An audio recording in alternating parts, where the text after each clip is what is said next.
Hello YouTube, my name is Tyler and this is my third week of March reading vlog.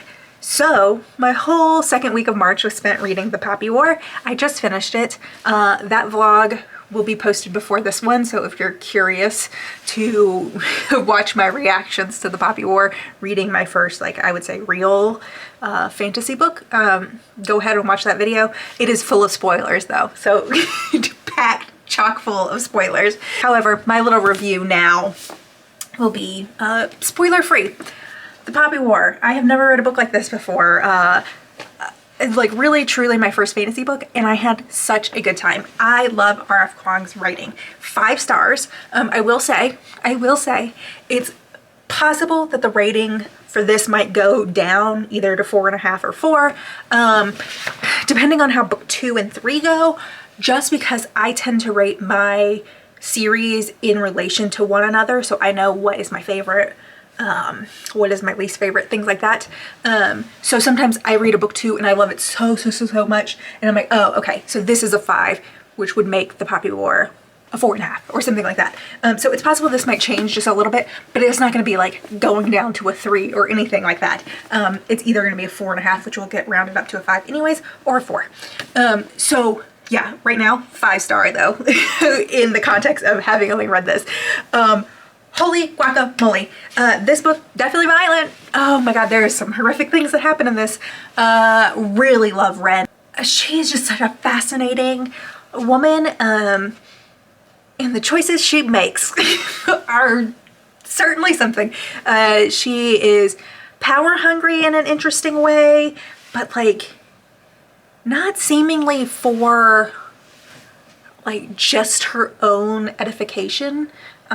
She's powerful, she wants power, but she seems to want it to enact vengeance, even before she knew why she wanted vengeance.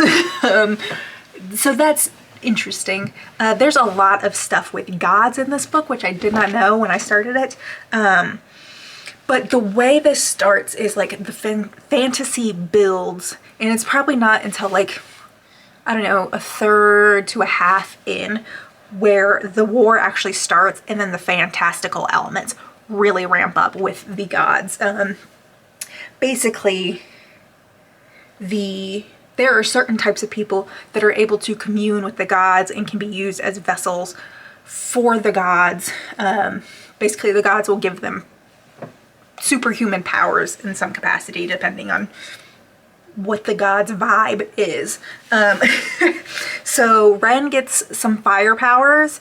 I loved the pacing of this. It's, you know, it starts, she's like studying for the test to get into the academy, and then she's in the academy, and then the war starts. And I mean, I think half of it is spent in the war. So like the first half is over 5 years or something. It's like 2 years spent studying for the test and then 3 years at the academy, I think. And then the war starts, and I'm not quite sure how long we're like in the war for, but probably months at least. Yeah, I had a really good time. I really liked the conversations that were being had about varying empires. What's the word I'm looking for? Like abuses of marginalized people. So the island of Spear was massacred in the Second Poppy War by the Federation of Mugen.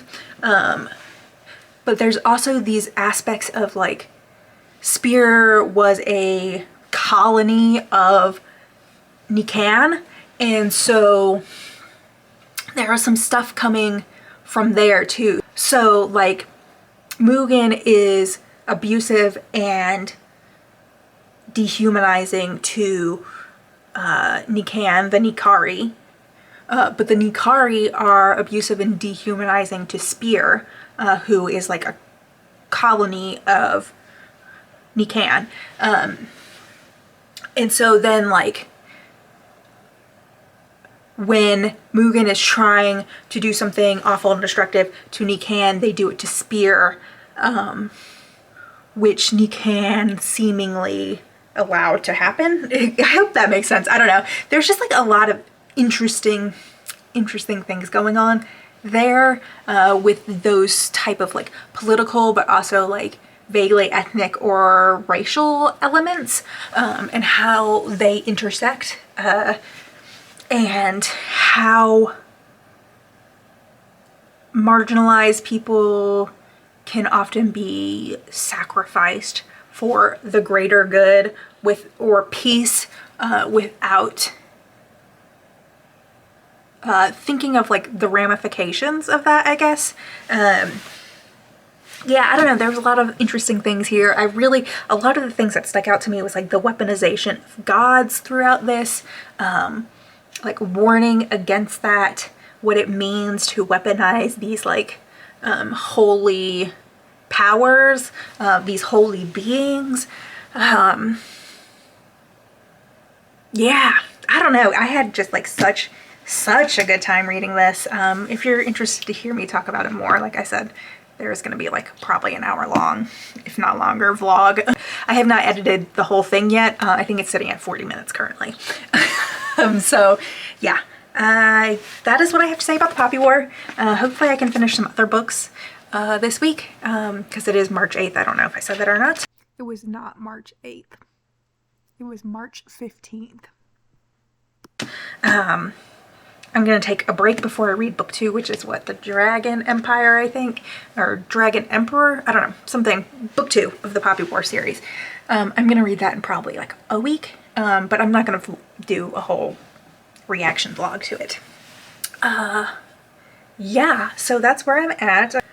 So hopefully I can finish some other things. I have not read anything else in the last week. All I have been doing is reading the Poppy War. It's been a very long time since I haven't finished at least one book in a week. So yeah, March is going to be an interesting month for reading, apparently. All right, I will talk to y'all later. Bye. Hello, it is March 16th and I have 2 DNFs for you. So I am DNFing, what is it? Hospital by Han Song. This was the Amazon first read that I mentioned in my first week of March vlog, I think. This was an Amazon first read. It is, I don't know, it's a very weird thing. This man travels to a different city and he drinks some water in his hotel room, and then all of a sudden he's in like debilitating pain. People from the hotel take him to the hospital, and then it becomes this like elaborate, like weird hospital thing where like I don't even know how to explain it. Like, it was intriguing when I first read it. I was like, oh, why is he sick? Oh, why is everyone so obsessed with going to the hospital? Because there's all this stuff about like being well, and like the hospital will take care of you, and like they just got introduced to this type of medicine from the West. Oh, it's a translated Chinese work, so it's seemingly taking place in China.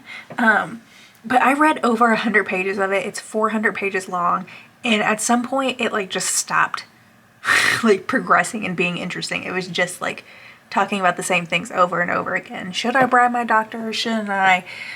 You need to trust the doctors. Something weird's going on, but I need to trust the doctors.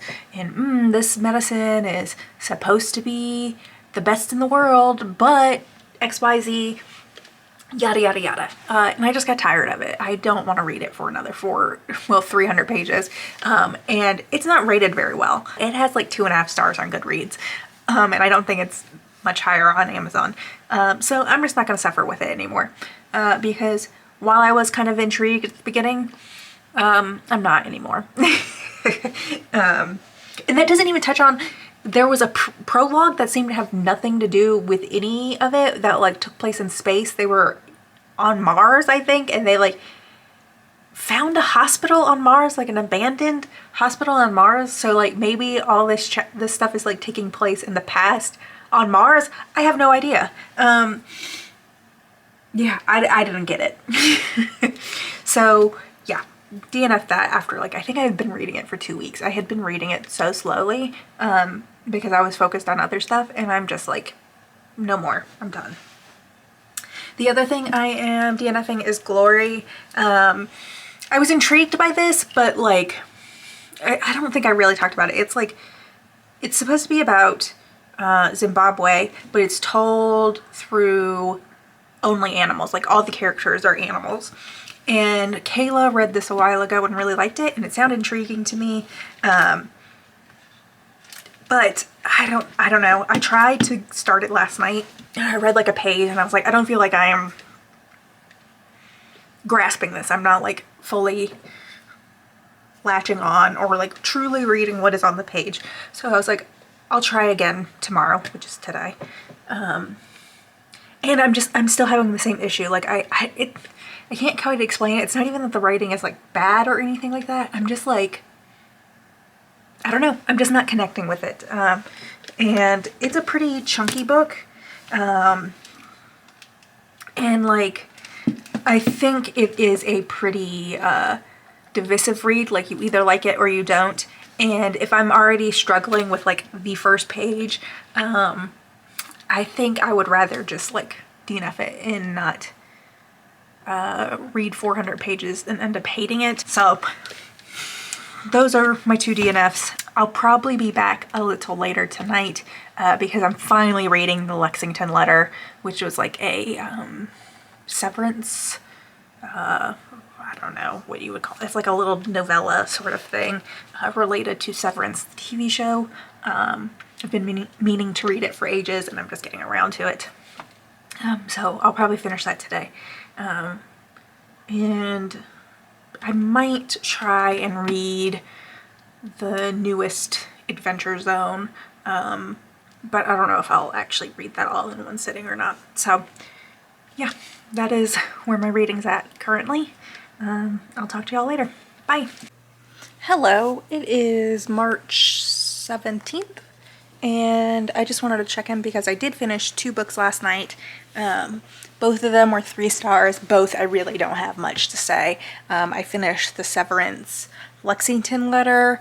That was just kind of a addition of the Severance universe. It was an email from a woman who worked in the Severance floor of Lumen and what she experienced, and then she managed to sneak out a like training manual, and so there was that in there. So not a whole lot to say about it, just an interesting little glance into the Severance universe. And then the other thing I finished was The Body Is Not an Apology by Sonia Renee Taylor. That was also 3 stars. This was just a book that my therapist had mentioned to me, so I went ahead and listened to it. To be quite honest, I don't have a lot to say about it, but if you are interested in like radical self-love, it might be worth listening to. This is more of a guide to how to embrace yourself and your body. But yeah, there's not, it was pretty short. I think it was only 5 hours. So like, yeah. That's really all I have to say. I am starting a couple of new things because I DNF'd and finished 2 books. So 4 books in like 48 hours or something. So yeah, I needed to start some new things. All right, I will talk to y'all later. Bye. Hello, it is March 18th, and I have been editing for a while this afternoon, and I just realized I did not check in when I finished reading Tread of Angels by Rebecca Roanhorse. Unfortunately, this did not work for me. There's a couple reasons why. This is like the type of fantasy that I think about when I think about why I don't like fantasy, unfortunately. It had like Western elements, which I'm not a big fan of. It had this religious element to it that I was also not a fan of. It was like angels and demons and the fallen and the someplace called Eden, and like I don't know, I just don't like that type of religious imagery and stuff. It was kind of the same reason why I didn't like Comfort Me with Apples. Like, I just don't vibe with like religious Christianity stuff like that. So there was that. And then the other thing is like, I'm realizing like fantasy that feels kind of like a fairy tale is like something that doesn't work for me. I didn't grow up reading or being read stories as a kid or reading fairy tales. Like I was never a big Disney kid. Yeah, I don't know. There's something about that like fairy tale-y type of fantasy that does not work for me. It's just not something I gel with. It does nothing for me. It like immediately makes me want to zone out. And while I appreciate how lovely the narrator's voice is, because I listened to it in audiobook form, it very much contributed to that fairy tale vibe. It was very slow and deep, and it just didn't work for me. And then there was like a relatively large romantic subplot, which, yeah, not my cup of tea. So yeah, there's just like not a whole lot in this that I actually liked or enjoyed. There was nothing like I really hated, except like I kind of had a pretty big dislike of the end. But like overall, I was mostly just kind of bored. But the only reason I kept listening to it was because I keep trying fantasy. And I just really, this one was short, so I just wanted to like push through and see if like I just need to get over the beginning hurdle of like Western fantasy or like more fairy tale-esque fantasy. If I just like get past a certain point, maybe it'll click and I'll be into it. And that didn't happen with this one. It just didn't. So yeah, not my cup of tea. I don't think I'll be reading any of her other work. Yeah, that's just kind of where I am at with that. All right, bye. Hi, just popping in because I can't remember if I gave a rating, but if I didn't, it's a 2.5. So to get rounded up to 3, which feels fair to me. Honestly, I kind of want to give it a 2, but you know, I purposely pushed through, so that was kind of my fault. That I didn't enjoy it when I could have DNF'd it earlier, knowing that I wasn't enjoying it, but I wanted to push myself. So I kind of split the difference. Hello, it is March 19th, and I have just finished reading The Adventure Zone, The 11th Hour. This is the 5th volume in this series. I gave it 4 stars. I really don't know what to say about this because it is the 5th volume in this series. It is a story that has been continuing through all of these books. It is based off this D&D podcast that they did, this particular story. So this is the 11th Hour arc, which is like a time loop story that takes place in a kind of western town. I enjoyed it. I always enjoy these. They come out about once a year. So like I had a good time, but like there's not really much to say because 1, I already know the story because I listened to the podcast. 2, I don't know if there's a way to talk about this for people who haven't already listened to the podcast or already invested in the McElroys in some way, that would make it interesting. Like, yeah, especially like this far into the story.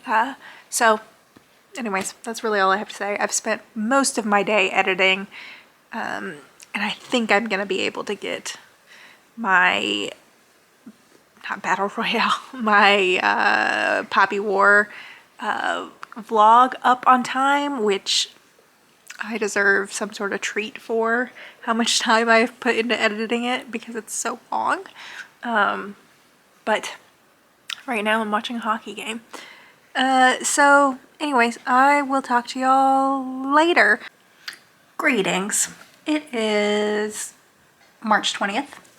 And I just finished listening to Passing by Nella Larson. I gave this 3 stars. I was mostly pretty bored reading and listening to this. I started out reading it and I was kind of bored, so then I moved to the audiobook so I could listen to it while I was doing other stuff. Kayla had talked about this on a vlog somewhat recently, and it sounded interesting, but she obviously got more out of it than I did. It is about 2 women who are light-skinned black women. One chooses to pass as a white woman and one kind of goes back and forth. She's married to a black man, lives mostly as a black woman except when she needs to do things for convenience. And like not in a negative way, like just as a way of surviving in the 1920s. And in the intro, it talks about that. Honestly, I think the intro was the most interesting part of this for me, where it kind of dives into the history of what passing is and how in literature it's perceived as like, or written about as like an all or nothing thing. Like you either are passing and choosing to live as a white person, or you're choosing to live as a black person. Whereas in reality, there were a lot of people who were passing but crossed back and forth across the color line, the racial line, as needed, basically. So yeah, it is about these 2 women, their tense relationship. And there was a little surprise at the end that I did not expect, which had me considering for a moment bumping it up to 3.5 stars, but like I can't even really come up with anything interesting to say about it, because I found the intro to be the more interesting part, and I've already kind of shared my thoughts about that, because that was not a thing I knew about, like people actively passing and not passing. I also did not realize that this was written in the 1920s when I started it. I thought it was a much more recent book. Like I didn't think it was new, but I thought it was like the 60s maybe. So it was a lot older and stuffier than I had expected. Yeah, I really don't have much to say. I also thought it was weird in the audiobook. The narrator like almost sounded kind of British when she was doing the dialogue, which was weird because both Claire and Irene were from Chicago, and like a good chunk of it was taking place in New York. I don't know if it was just like that upper class dialogue, and the way she was trying to portray that made it sound like British to my ear, but it was very odd. Yeah, anyways, so 3 stars, that's kind of where I'm gonna leave it. Yeah, bye. Howdy, it is March 21st, which means it is time to wrap up this vlog, and I just realized I forgot my reading journal. I'll be back. Okay, so the vlog is coming to a close. I read quite a few things this week. 1, 2, 3, 4, 5, 6. Technically, I read 6 books this week, if you include The Poppy War, which I am, because technically I did finish it in the 3rd week of March. I'm out of breath, oh my goodness. Because I ran up the stairs. So, I read The Poppy War by R.F. Kuang, currently sitting at a 5-star, but maybe subject to change when I read the rest of the books. I read the Lexington letter related to severance. That was 3 stars. The Body Is Not an Apology. The Power of Radical Self-Love by Sonia Renee Taylor, 3 stars. Tread of Angels by Rebecca Roanhorse, which I gave 3 stars. The Adventure Zone, The 11th Hour by the McElroys and Carrie Picht. unsure how to pronounce that last name. Hi, Tiger Hat. Gave that 4 stars. And then I gave Passing by Nella Larson 3 stars. So I didn't read any books last week, but I made up for it by reading 6 books this week. There's just like a lot of catch up that I was doing this week from recording the Poppy War vlog that just took a lot of time and energy last week. So this week was spent catching up.